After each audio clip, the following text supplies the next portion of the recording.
হরে কৃষ্ণ, রাধে রাধে বন্ধুরা, ইটস গুগলু কৃষ্ণের চ্যানেলে সবাইকে সুস্বাগতম। তোমরা সকলে কেমন আছো? আমিও ভালো আছি। আশা করছি গোপালের কৃপায় তোমরা সকলে ভালো আছো। তো সকাল সকাল উঠে পড়ে চলে গেছিলাম একটু মন্দির থেকে ফিরে এসে সকালে গোপালকে গোপালকে ভোগ নিবেদন করে দিয়েছিলাম এবং মন্দির থেকে চলে এসে আসার পরে দেখো আমি এখানে পুজোর সব কিছু রেডি করে নেব। তো চলো দেখতে থাকো। এখানে আমি পঞ্চামৃত রেডি করে নিচ্ছি। তোমরা সকলে অবশ্যই জানো পঞ্চামৃত কী কী দিয়ে বানাতে হয়। দুধ, দই, ঘি, মধু, শর্করা দিয়ে।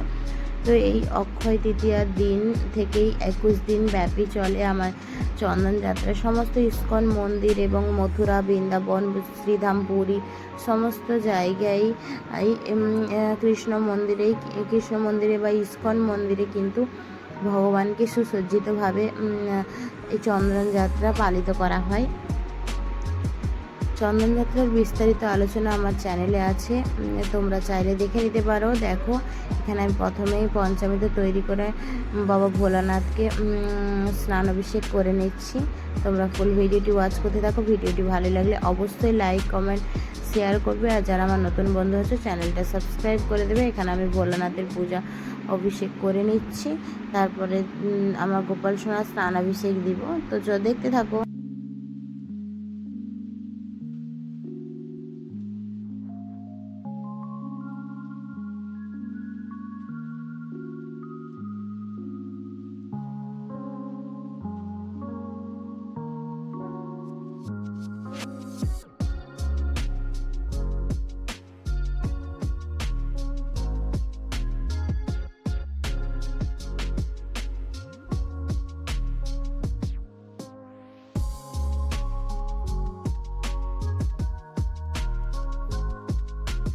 আজকের দিনে কিন্তু ভগবানকে নানাবিধ চন্দন বেটে, কর্পূর, অগরু এবং গোলাপ জলের সাথে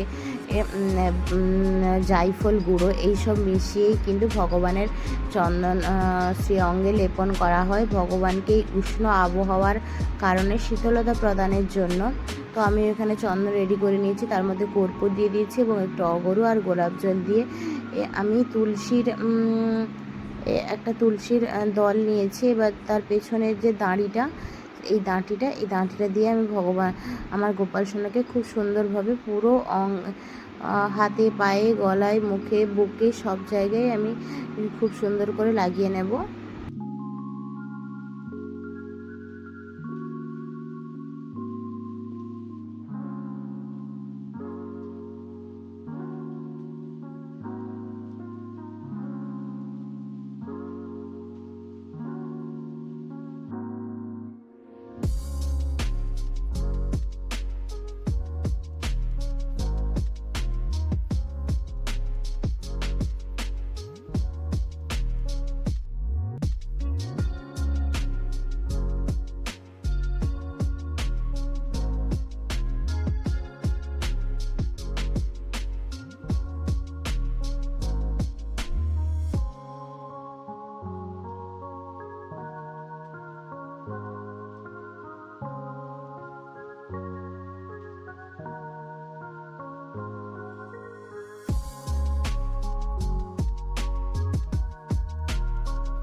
সুন্দরভাবে এখানে আমার গোপাল সোনাদেরকে চন্দন লেপন করা হয়ে গেছে। এবার আমি কিছুক্ষণ ওয়েট করব। কিছুক্ষণ ওয়েট করার পরেই কিন্তু আমি গোপাল সোনাদেরকে সুন্দরভাবে রেডি করাবো। তো আজকে আমি এই গরমে যেমন রোজকার মতোই একটা কটনের ড্রেস পরাবো এবং হালকা কিছু সাজগুজু করাবো। তো সেটাই তোমাদের সাথে শেয়ার করে নিই। চলো দেখো আমি এখানে হালকা একটু শৃঙ্গার করে নিয়েছি গোপাল সোনার।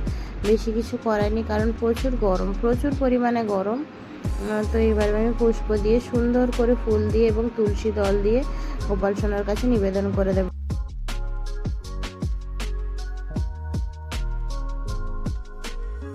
আমি আমার মতো করে ভগবানকে ভোগ নিবেদন করেছি। তোমরা সকলে তোমাদের সামর্থ্য মতো ভোগ নিবেদন করো। চলো আরতি করে নিই এবার।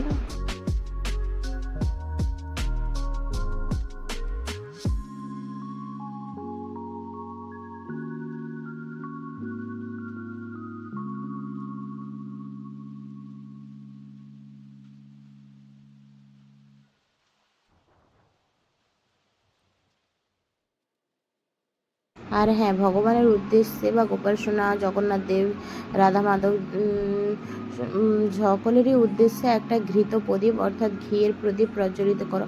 আজকের দিনে ঘিয়ের প্রদীপ প্রজ্বলিত করা খুব শুভ বলে মনে করা হয়।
তো আমার পুজো দেওয়া কমপ্লিট। আমি ঠাকুর আমার যেখানে থাকি সেখানে এনে স্থাপন করে দিয়েছি, কারণ আমার এত কিছু করে আমার উপরে রাখা যায় না, আমাকে পুজো করার সময় নিচে নামিয়ে নিতে হয়। তো দেখো, এইটুকুই আজকে তোমাদের সাথে শেয়ার করলাম। ভিডিওটি বেশি বড় করব না। ভিডিওটি ভালো লাগলে অবশ্যই লাইক কমেন্ট শেয়ার করবে, আর যারা আমার নতুন বন্ধু হচ্ছে চ্যানেলটা সাবস্ক্রাইব করে পাশে থাকবে।